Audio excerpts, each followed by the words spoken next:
Imagine waking up one morning and realizing something strange. The money you invested is now making more money than you do from your job. You still go to work. You still receive a paycheck. But your investments are quietly generating thousands of dollars in the background. This is one of the biggest turning points in the journey to wealth.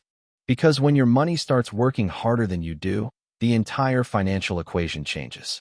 But how does it happen? And what does it actually take to get there? Let's break it down. The first stage, you work for every dollar. In the beginning, almost all of your income comes from one place, your labor. You work 40 hours a week. You get paid. You use that money to pay rent, buy food, pay bills, and hopefully save something. If you stop working, the income stops. This is the first financial stage.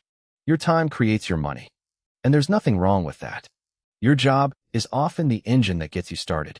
But there's a problem. Your time is limited. You can only work so many hours.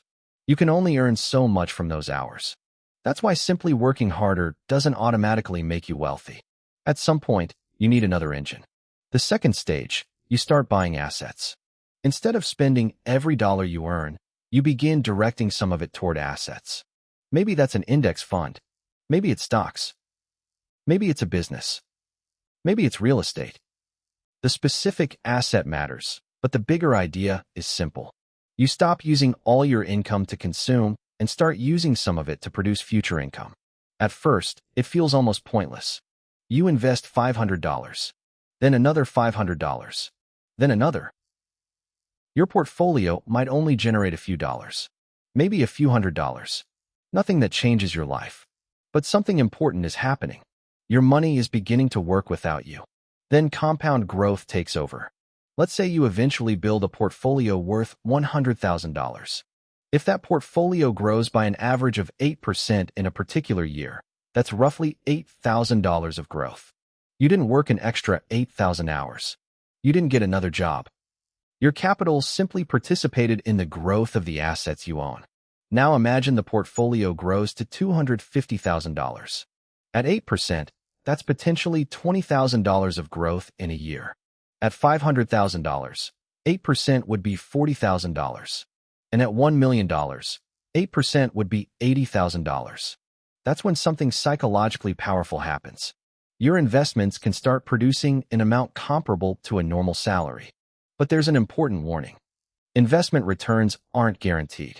Markets can rise, fall, and sometimes fall dramatically. So don't think of these numbers as guaranteed annual income. They're illustrations of how large capital can eventually create significant wealth-building potential. The turning point.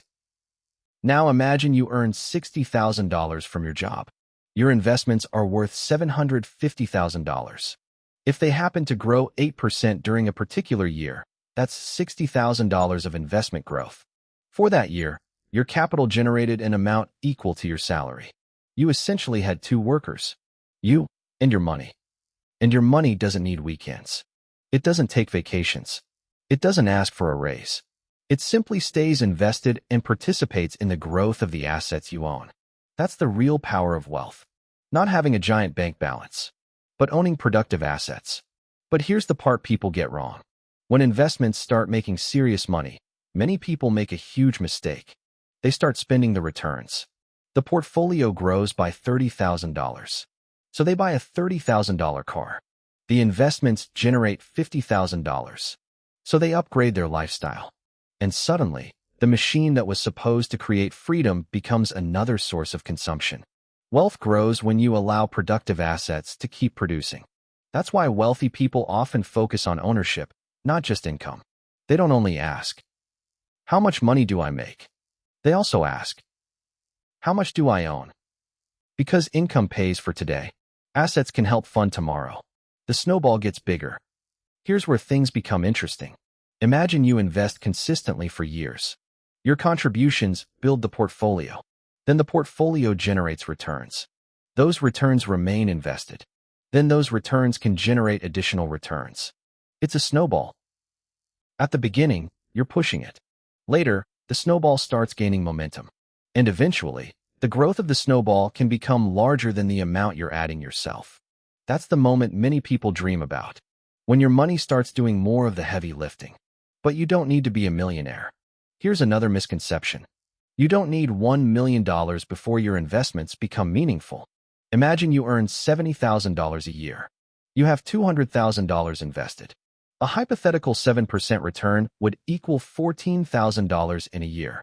That's not enough to replace your salary, but it's still meaningful. Now imagine $400,000.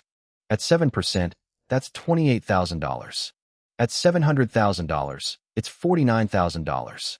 The numbers begin to change dramatically as your capital grows. And that's why the first stages of wealth can feel painfully slow. You're doing most of the work. But later, your capital can start doing more of it. The real goal. So the goal isn't necessarily, how can I make more money this year? A better question is, how can I build enough productive assets that my money eventually works alongside me? Because there are two ways to increase your financial power. You can increase your income, or you can increase the amount of capital working for you. Ideally, you do both. Increase your earning power. Keep your lifestyle under control. Invest consistently. Give your investments time. And let compounding do its job. The final shift. At the beginning of your financial journey, you work for money. Then you work and invest. Then your investments begin working alongside you. And eventually, if you build enough capital, your investments can potentially generate more wealth in a year than your labor does. That's the point where money stops being just something you earn and becomes something you own. And that changes everything. Because the ultimate goal of wealth isn't to look rich.